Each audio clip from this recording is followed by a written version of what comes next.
Bienvenue sur Teach, votre émission d'enseignement et des maturités spirituelles. Cette semaine, la raison de mûrir est un peu commune. On s'y disait qu'on prendrait les voies de l'enseignement, de la prière pour mûrir. Mais cette semaine, nous avons pris la voie, le chemin de la souffrance. On s'est dit, il faut qu'on en parle. Elle est là, elle n'est pas moindre. On a commencé par voir comment on devait regarder ça en tant que chrétien, quel était le sens de la souffrance en tant que chrétien. Aujourd'hui, j'aimerais qu'on parle justement de ce fait, si oui ou non, un chrétien pourrait ou devrait, peut-il souffrir? Un chrétien peut-il souffrir? Est-ce que vraiment, moi, je suis chrétien, je suis enfant de Dieu, comment je peux passer par ces souffrances? La dernière fois, on a vu comment faire cohabiter ces deux idées, l'amour de Dieu et la souffrance. Mais maintenant, ces deux réalités. Chrétien, j'ai donné ma vie au Seigneur, je crains Dieu, je jeûne. Pourquoi je peux passer encore par la souffrance? C'est pas incompatible, ça? Alors, let's teach. Grandissons ensemble.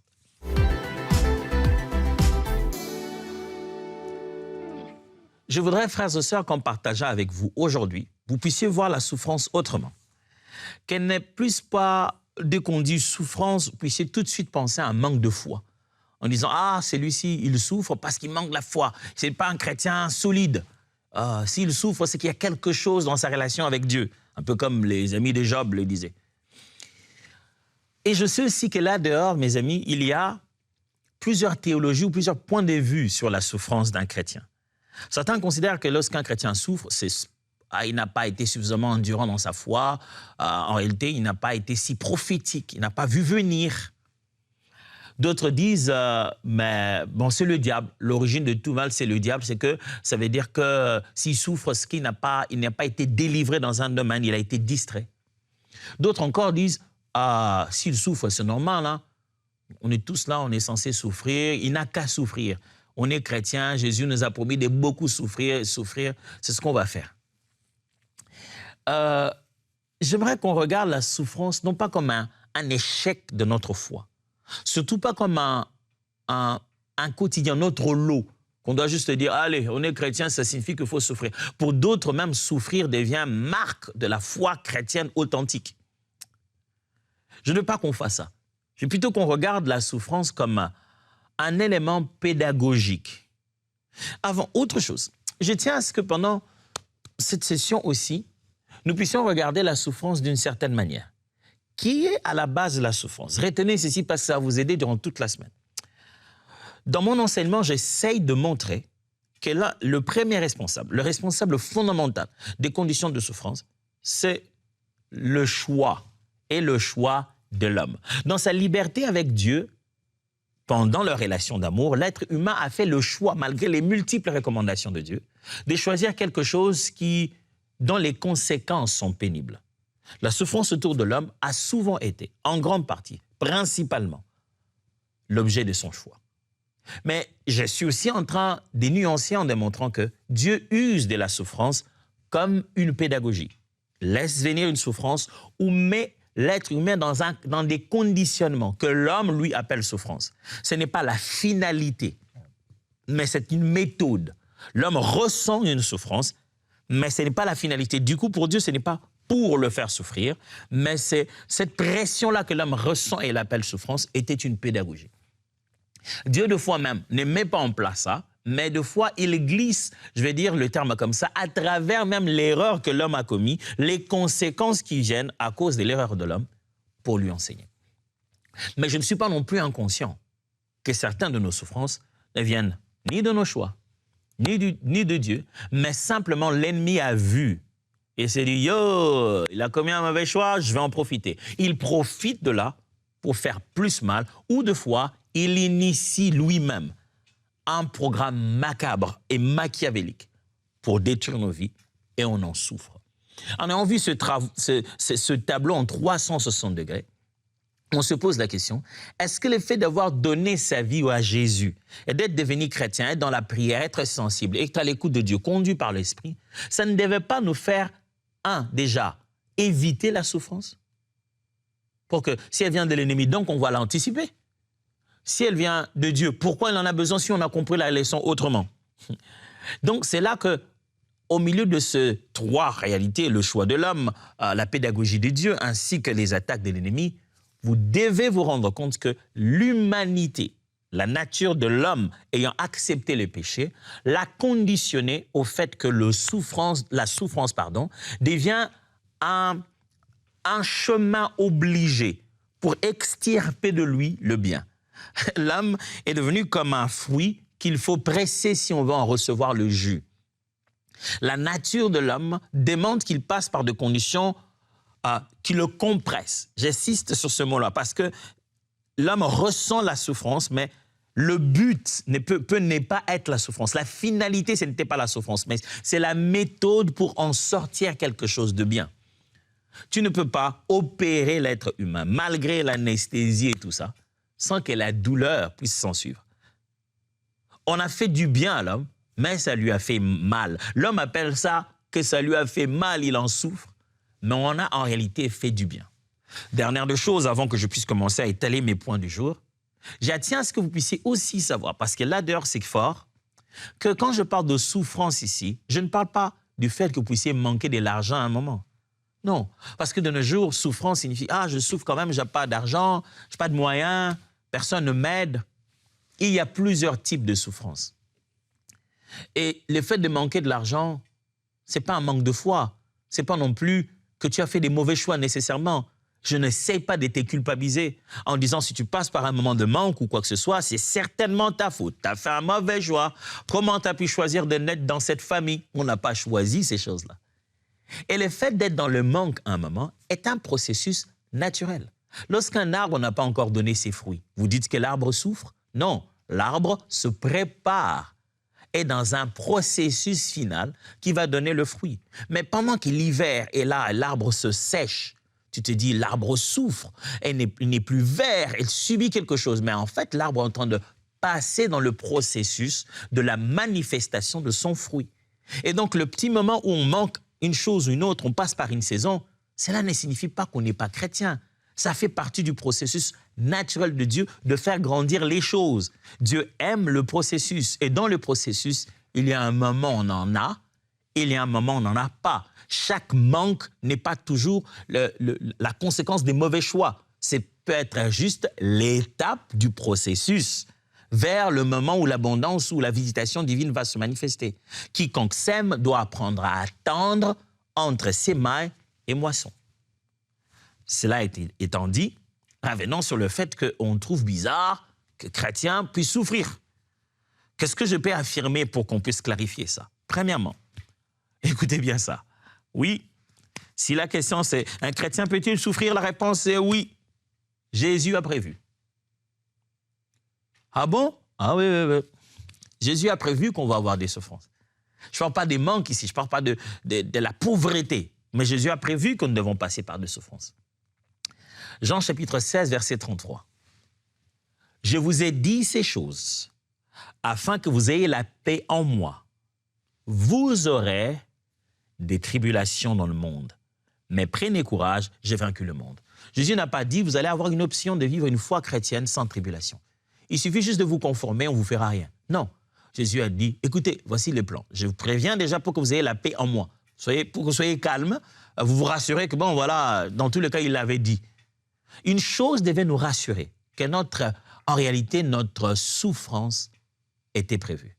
Je ne parle pas de ton manque d'argent, je ne parle pas juste de la douleur qu'il y a dans ton corps ou de la souffrance de ta maladie. Je parle du fait qu'en étant en la foi en Jésus, ni le monde, ni le diable ne te laissera en paix. Tu en ressentiras le poids et c'était prévu. C'est bien de savoir que c'est prévu. Hein. Vous savez, quand vous êtes dans l'avion, et le commandant dit, « Mesdames et messieurs, nous allons passer par quelques turbulences. Nous vous prions de serrer vos ceintures. » J'ai jamais compris pourquoi les micros ils crachent toujours. J'ai jamais compris cette affaire. Mais c'est un truc dans ce genre-là. Des fois, on ne sait pas qu'est-ce qu'il a dit. Mais on comprend. Et on voit les signaux qui dit, « Serrez vos ceintures. » C'est bien quand le commandant l'a dit avant. Quand ça commence à bouger, on se dit, il a vu, il n'est pas inconscient, rien ne l'a subi, rien ne l'a surpris, il est au contrôle. Mais quand subitement vous avez un trou d'air, oh, tout le monde crie le nom de sa croyance, Jésus, chacun crie maman. Et vous savez, il y a des gens qui croient à leur maman beaucoup. Et tu vas dire, ah, maman. Je ne sais pas pourquoi les gens écrivent maman. Ils n'écrivent pas papa. On dirait que les mères sont d'un meilleur soutien. Et ça nous fait une fois, deux fois. C'est après qu'on entend le commandant dire, mesdames et messieurs, nous allons passer. Vous avez dit quoi? Nous allons passer par des zones de turbulence. On est en plein dedans là. Tu ne savais même pas ce qui se passe. Ce n'est pas rassurant quand il parle après. Mais s'il avait dit, on se dit, ça fait bizarre, mais c'est prévu. Frère, ça fait bizarre de voir que parce que tu as décidé de craindre le Seigneur, que dans cette maison, tu ressens qu'on commence à te traiter autrement. On t'a poussé à l'impudicité, ma sœur, sans le dire ouvertement. Mais puisque tu crains le Seigneur, tu sens qu'on sait même te donner à manger. On s'est dit, ah ben elles ont amené de l'argent, celui qui n'a pas amené de l'argent ne mange pas. Tu sens qu'on te pousse au mal et tu as dit non et tu en subis les conséquences. J'aimerais te dire que cette zone de turbulence, le commandant en avait parlé. Le commandant a annoncé des milliers d'années avant que ça va bouger. Et il a dit, prenez courage. Il a vaincu le monde. Actes des Apôtres, chapitre 14, verset 22. Fortifiant l'esprit des disciples, les exhortant à persévérer dans la foi et disant que c'est par beaucoup de tribulations qu'il nous faut entrer dans le royaume de Dieu. Vous voyez les apôtres? Qu'est-ce qu'ils font? Ils sont là, ils sont sortis, qu'est-ce qu'ils font? Ils se disent, bon, qu'est-ce qu'on peut léguer les mieux comme héritage à ces autres disciples? Voilà ce que fait cet homme de Dieu. Il fortifie la foi de ses disciples et le prévient que nous devons passer par ce genre de choses. Si ta foi t'amène des douleurs, si le fait de décider Christ de vivre la vie selon la parole de Dieu, ça fait que tu subis. Tu n'as même pas de quoi prendre soin de toi-même parce que tu as dit non à quelque chose. Tu n'as même pas où dormir d'ailleurs de fois parce que tu as dit non à quelque chose. Sache que le commandant avait prévu que nous aurons ces zones de turbulence. Mais tu vas finir par atterrir sain et sauf. Le chrétien peut-il souffrir? Oui, Jésus l'avait prévu. Le chrétien peut-il souffrir? 2. Persécution pour Christ. Je vais être maintenant plus précis. Il y a cette souffrance qui est le résultat de la persécution pour Christ. C'est plus ou moins de quoi je vais parler. J'ai parlé tout à l'heure. Je voulais d'abord vous démontrer que Jésus l'a su avant. Maintenant, j'aimerais vous préciser cette forme de souffrance. Subir à cause de notre foi. 2 Timothée, chapitre 3, verset 12. Or, tous ceux qui veulent vivre pieusement en Jésus seront persécutés. Tous ceux qui ne veulent même pas évangéliser. Je ne parle pas du fait que je suis allé dans un pays parce que je commençais à parler de Jésus, on m'a tabassé. Non, juste le vécu normal du quotidien. Je fais des choix de manger, boire, me tenir à un endroit, parler, faire mes commentaires sur Facebook. Si je tente de le faire avec une ligne de conduite de piété, comme un chrétien dans le fait, je ressentirai de la souffrance psychologique, des menaces. Je sentirai que je dérange. Et on me le fera sentir psychologiquement, physiquement même, émotionnellement et même spirituellement. Le fait d'avoir fait choix de vie, d'être disciple de Christ, nous coûtera une oppression. On ne viendra pas te dire tout le jour ouvertement, c'est parce que tu es chrétien que je t'ai fait ça. Non. De fois, on te dira, pour qui tu te prends? Juste parce que tu te dis, on n'est pas obligé de le faire comme ça, moi je vais le faire comme je le crois. Juste se dis, bah, c'est une fête pour vous, ok, vous fêtez la peur, super. Moi, je pense que je vais fêter la résurrection de la croix. Tu dis, ah, mais pour qui tu te prends? Pourquoi vous voulez vous? Pour qui vous vous prenez? Vous êtes les chrétiens. Est-ce que finalement, on a un choix ou pas? Matthieu chapitre 5, versets 11 à 12. Heureux serez-vous lorsqu'on vous outragera, qu'on vous persécutera et qu'on dira faussement de vous toutes sortes de mal à cause de moi. Réjouissez-vous et soyez dans l'allégresse parce que votre récompense sera grande dans les cieux, car c'est ainsi qu'on a persécuté les prophètes qui ont été avant vous. C'est pas rassurant. L'histoire de la persécution, de la souffrance n'a pas commencé maintenant. Ça n'a même pas commencé à cause de Jésus. Ça n'a même pas commencé à cause de la foi chrétienne, non. Ça a commencé depuis toute forme de prise de position à la piété selon Dieu. Chaque fois que l'être humain a voulu vivre selon la volonté de Dieu, même avant Jésus, il a été persécuté. C'est ce que Jésus dit ici. Il dit, heureux serez-vous parce que lorsqu'on vous aura fait toutes sortes de choses à cause de moi. Il dit, c'est ainsi qu'ils ont persécuté les prophètes qui ont été avant vous. C'est-à-dire que la persécution n'a pas commencé avec l'évangile de Jésus. Elle a commencé depuis même du temps des prophètes. Chaque fois qu'un homme est venu montrer une vie de droiture, être l'exemple selon la parole de Dieu, enseigner cela aux autres, les hommes ont toujours voulu le faire souffrir et le faire sentir que pour qui tu te prends, pourquoi tu veux être différent. Alors je t'en supplie, prends courage. Le monde ne nous fait pas souffrir parce qu'on est mauvais. Le monde nous fait souffrir parce qu'on est un miroir. À force d'être nous, ils voient combien mauvais eux, ils sont. Et ils se disent, nous ne pouvons pas être aussi nombreux à être mauvais. C'est que c'est toi qui es mauvais. Je ne suis pas mauvais. Je suis juste en train de suivre Christ. Et les hommes détestent regarder leur déformation dans le miroir. Il s'est dit, ce n'est pas moi qui suis déformé, c'est le miroir qui a un problème. Et ils essaient de casser le miroir. Les miroirs ne te montrent que ce que tu es. Nous, on t'entend d'être comme Jésus. Pour eux, ils le disent deux fois. Pour qui tu te prends? Tu veux dire que nous, on est mauvais? Je n'ai pas dit, je tente juste de suivre ce que Jésus a dit. Et si tu ressens une culpabilité en toi, viens à Jésus avec simplicité. Mon frère, ma sœur, sache-le, que cette personne peut avoir le même sang que toi. Ça ne l'empêche pas de te regarder comme ça. Vous pouvez même être mariés. Ça ne l'empêche pas quand il voit ce miroir en toi de la nature d'un enfant de Dieu. Ça ne l'empêche pas de réagir à ça, de te mettre dans des conditions pour que tu saches que c'est toi qui n'es pas bien. Ça peut être dans un cadre professionnel. Même les gens autour de toi peuvent se faire appeler chrétiens.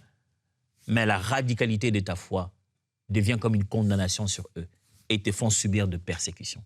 La persécution, c'est quand c'est bien clair que ce combat est lié à ta foi et à ta piété. Le fait que tu as décidé d'avoir un comportement qui est fidèle à ta croyance peut déranger les gens autour de toi. Et ils te font ressentir que tu n'es pas aussi différent que tu le penses. Mais j'aimerais te dire, prends courage. Le capitaine avait prévu cette turbulence. Prends courage, Jésus a vaincu le monde. Non seulement qu'il a prévu, il sait que cette persécution existe. Troisièmement, il n'y a pas que le fait que Jésus a prévu cela. Il y a aussi les épreuves qui produisent la maturité. Il n'y a pas que le fait que Jésus a su, et il nous l'a dit avant, qu'on aura des turbulences, des moments difficiles. Il n'y a pas aussi simplement le fait que nous soyons en train de subir des choses à cause de notre foi, mais sachez qu'il existe aussi une épreuve qui produit la maturité. Je vous l'ai dit au début, Dieu utilise des fois des circonstances où on est pressé, où on souffre, mais justement pour nous rendre nous meilleurs. N'est-ce pas qu'on frappe sur son fer quand on veut lui donner une meilleure forme? Le forgeron frappe, tu te dis, il fait du mal à ce fer. Non, il lui fait du bien. Il le chauffe au maximum et le redresse. On entend des coups, pam, pam, oh, le fer souffre. Non, le fer s'améliore. Et dans la maison du potier, dans la maison du grand forgeron, Dieu de fois frappe comme ça. Il nous met dans une épreuve, non pas dans le but de nous détruire, dans le but de nous transformer. Les processus de notre transformation passent par un moment où on a l'impression de mourir. Ouais, de mourir. Du reste, dans la culture hébraïque, dans la langue même de l'hébreu, l'idée de mourir n'a jamais été présentée comme une extinction de vie. La mort, d'après la pensée biblique, ça ne veut pas dire finir. La mort, ce n'est pas le point d'arrêt. La mort, c'est un lieu de passage, de passation. Mourir est toujours une façon d'arrêter une vie pour commencer une autre. Mourir est toujours une façon de mourir d'une chose pour naître d'une autre. Et en fait, j'aime bien cet auteur qui dit que le changement est une succession de petites morts. J'aime bien cette idée-là. C'est-à-dire que, en fait, chaque fois que nous changeons, nous transformons, en fait, nous mourons petit à petit. Et j'aime cette expression biblique qui dit « mourir en nous-mêmes ». Et c'est ça que nous appelons souffrance, nous. Cette sensation de mourir en soi-même. Je dis non, mais je déteste ça. En fait, le nouveau toi ne le ressentira pas comme ça. Mais l'ancien toi, pendant ce processus de mourir en toi pour devenir une autre personne, il ressent ça comme une mort, comme une souffrance. Mais demain, quand tu auras mûri, tu te diras, tu regarderas quelqu'un d'autre en souffrir et tu en ris. Tu dis, ah, j'étais comme ça. Alors, je t'en supplie, Ne regarde pas chaque fois ta souffrance comme quelque chose qui vient te tourmenter. Il y a des épreuves pour la maturité. Jacques 1, 2 à 4. Mes frères, regardez comme un sujet de joie complète les diverses épreuves qui vous arrivent, sachant que l'épreuve de votre foi produira la patience. Mais il faut que la patience accomplisse patiemment son œuvre, pardonnez-moi, parfaitement son œuvre, afin que vous soyez parfait et accompli sans faillir en rien. Oh! Pour devenir parfait et accompli sans faillir en rien, il y a un chirurgien qui doit travailler. Ce n'est pas juste quelqu'un qui doit donner l'anesthésie et tout. Il y a un chirurgien, il doit nous couper, il doit nous déchirer. Comment il s'appelle le chirurgien? Les épreuves. Qui vont faire quoi? La patience qui va accomplir parfaitement son œuvre. Jacques Pitton est en train de parler aux frères, il appelle ça épreuve maintenant. Qu'on appellerait juste une souffrance, hein, mais il appelle ça épreuve. Il dit, regardez ça comme des leçons, des pédagogies divines pour vous rendre mature. Celui qui sort d'une épreuve qu'il a fait avec Dieu, d'une souffrance qu'il a passée en écoutant Dieu, il sort de là mûr. Pasteur, moi je ne veux pas mûrir, pasteur. Moi je veux juste que ça s'arrête. Si tu ne veux pas mûrir, c'est que tu ne veux pas que Jésus revienne. Parce que Jésus doit revenir prendre une épouse qui a grandi. L'une des raisons de notre attente, c'est la maturité de l'Église. Le perfectionnement de saints. Jusqu'à ce que nous ayons atteint l'état de la stature parfaite de Jésus. Toi, grandir, c'est important. Tu veux précipiter le retour de Christ? Regarde tes souffrances dans l'angle de Dieu comme une épreuve pour te rendre mature. Romains chapitre 5, versets 3 à 5. Bien plus, nous nous glorifions même des afflictions, sachant que l'affliction produit la persévérance, la victoire dans l'épreuve, et cette victoire, l'espérance. Or, l'espérance ne trompe point, parce que l'amour de Dieu est répandu dans nos cœurs par le Saint-Esprit qui nous a été donné. Ouh! Ce mélange incroyable de la part de Paul ici. Il dit, nous nous glorifions même dans nos afflictions. Ça signifie quoi? Ça signifie que nous sommes fiers quand nous passons par des moments où on subit de la douleur et des difficultés. À cause de notre foi, à cause de notre adhésion à la foi chrétienne, il y a de l'opposition et nous, on est content. On est content qu'on s'oppose à nous. Pourquoi? Parce qu'après, ça nous donne d'être persévérants. Et la persévérance, nous donne de la victoire dans nos épreuves. Et cette victoire fait naître en nous quelque chose qu'on appelle de l'espérance, une attente infaillible de dire, il va revenir. Frère, c'est lui qui croit au retour de Christ. Regarde ces épreuves comme une leçon, comme une école. Si je crois que Jésus revient bientôt, je vois les souffrances par lesquelles je passe comme une façon de m'enseigner à la préparation de son retour, de bâtir en moi un caractère qui va attirer son retour. Quatrièmement, n'oubliez pas que je vous parle de chrétiens et souffrance. Comment ça se mélange ces deux réalités-là? Quatrième vérité, souffrance, je fais un peu de mathématiques et d'équations ici, souffrance différent de punition automatique. Regardez cette inéquation, ou je vais appeler ça une équation de but, mais en fait c'est d'inéquation parce que le signe égal est placé en différence. Je ne vais pas vous embrouiller avec les mathématiques. Mais souffrance ne signifie pas directement punition.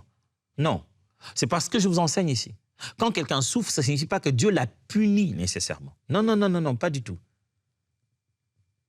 Quand quelqu'un souffre, ça ne veut pas dire qu'il y a la colère de Dieu sur lui parce qu'il a fait un mauvais choix et Dieu veut le faire souffrir en réalité. N'oubliez pas, je vous dis que souvent Dieu utilise ce que nous appelons souffrance comme un conditionnement pour sortir le meilleur de nous. C'est nous qui appelons ça souffrance. Mais le but, ce n'est pas une souffrance. Ça presse pour que ça puisse décompresser après. Souffrance ne signifie pas punition. Derrière chaque personne qui souffre, il n'y a pas un Dieu qui s'est fâché. Derrière chaque chrétien qui passe par un moment difficile, il n'y a pas une malédiction divine. Derrière un chrétien qui a passé 1 semaine, 2 semaines, 2 ans, 3 ans même, il n'y a pas toujours un Dieu derrière qui dit « Ah voilà, tu le sens maintenant. Je t'avais dit d'arrêter, tu n'as pas voulu. » Non, ça c'est pas le Dieu de la Bible. Derrière chaque souffrance, il suffit pas, c'est un chrétien distrait qui n'a pas une vie de prière. Non, pas du tout. Des fois, ça peut être juste une pédagogie divine. Des fois, Dieu peut avoir vu la souffrance des choix de quelqu'un et s'est dit, on va y travailler ensemble. Job 1, 1, la Bible dit. Il y avait dans les pays d'Uz un homme qui s'appelait Job. Et cet homme était intègre et droit. Il craignait Dieu et s'est détourné du mal. Regardez comment la Bible décrit un homme qui, dans le livre, est synonyme de souffrance et de galère. Tout le monde dit « Ah, vraiment, je suis devenu un Job ». Mais la Bible commence son histoire en montrant son intégrité, en montrant qu'il est irréprochable, il ne devrait pas être puni.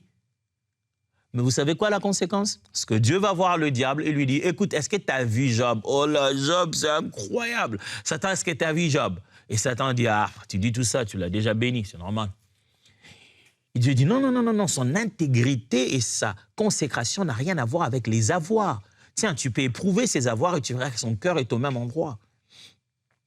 Quand quelqu'un souffre, ça ne signifie pas que Dieu l'a puni. Et j'aime ce texte. Quand vous lisez ce livre, c'est juste incroyable. Les livres de Job, lisez-les. Il est intéressant. Le diable frappe Job de manière si stratégique que ça ne peut pas lui faire penser à une attaque diabolique. Ça fait, le diable peut faire ça. Il te frappe au point que tu ne peux te dire qu'il n'y a que Dieu qui m'a abandonné. Dans les frappes, les rafales des frappes du diable, il les a organisées de sorte qu'on ressent une malédiction. On a l'impression que c'est Dieu qui me fait souffrir. Or, toutes ces frappes étaient divines, étaient plutôt sataniques. Le diable attaque là, là, là, là. Il fait tomber tout ce qui étaient des signes, des richesses, des preuves que Dieu est avec Job. Et il les fait tomber simultanément. Si bien que la femme de Job lui dit, écoute, maudit Dieu et meurt. Parce qu'on ne peut pas imaginer que quelqu'un d'autre soit à la cause de ça. Qui a frappé? C'est Satan. Même si, à la base, c'est Dieu qui a permis. Alors le diable se dit, puisque j'ai reçu permission de Dieu, je vais copier sa façon de punir, au point que Job ne peut pas. Parce que n'oubliez pas, le but du Satan, c'est que Job doit se détourner contre Dieu. Donc, en le frappant, ça doit donner l'impression que c'est Dieu. Est-il possible que maintenant, tu vis quelque chose que tu as l'impression que c'est Dieu? Mais Dieu n'a rien à voir, il ne te punit pas. Tous les jours, tu te culpabilises. Tout cela, c'est à cause du péché que j'avais fait. C'est parce que j'avais commis l'impudicité que voilà, j'ai... Oh, il est possible que tu as logé un diable parce que tu penses que c'est Dieu qui lui permet de faire ça. Non, non, non, arrête. Il est possible que tu es en train de souffrir de quelque chose parce que tu es en train de tellement lier ça à un mal que tu as fait hier. Sois-en libéré aujourd'hui au nom de Jésus et ne laisse plus l'ennemi se loger chez toi là où tu as reçu pardon. Déloge-le de chez toi, ce n'est pas Dieu. Souffrance n'est pas égale à punition divine. Jean chapitre 9, verset 3. Jean répondit, ce n'est pas que lui ou ses parents aient péché, mais c'est afin que les œuvres de Dieu soient manifestées en lui. Le temps me manquerait pour bien vous expliquer ce contexte. Mais là, on voit très bien une condition où quelqu'un souffre et on dit, non, non, ce n'est pas sa faute ni ses parents. À travers lui, Dieu va faire éclater sa gloire. Ces cas-là existent. Ça ne signifie pas que Dieu l'a puni. Ça signifie que Dieu va l'utiliser par contre. En terminant, laissez-moi vous dire ce qui devrait constituer la cinquième chose. C'est qu'il faut mélanger ces choses avec beaucoup d'équilibre. Foi et responsabilité. Ces deux choses doivent marcher main dans la main. Sachez que nous faisons confiance à Dieu pour ce qui nous arrive. Sachez aussi que nous sommes responsables de certains de nos choix, des choses par lesquelles nous passons. Un bon texte serait celui de Jacques 5, 14 à 15, 14 à 16 qui dit « Quelqu'un parmi vous est-il malade, qu'il appelle les anciens de l'Église et que les anciens prient pour lui. Et loin d'huile au nom du Seigneur, la prière de la foi sauvera le malade et le Seigneur le relèvera s'il a commis des péchés. Il le sera pardonné. » On voit quelqu'un malade, mais Dieu va le pardonner, mais les hommes doivent aussi prendre la responsabilité. Dieu va le guérir, mais il doit prendre la responsabilité de demander pardon et d'en être guéri. Je ne sais pas par quoi vous passez. Faites confiance à Dieu et prenez vos responsabilités. Là où c'est votre faute, allez lui dire, j'ai coupé cette oreille. Et ne laissez pas le diable vous donner une sentence à la place de Dieu. Si ça a été clair, c'est censé vous amener réconfort, vous fortifier et vous amener détermination à ne pas accepter ce que Dieu ne nous a pas donné. Moi, je vous dis à demain. Dieu vous bénisse.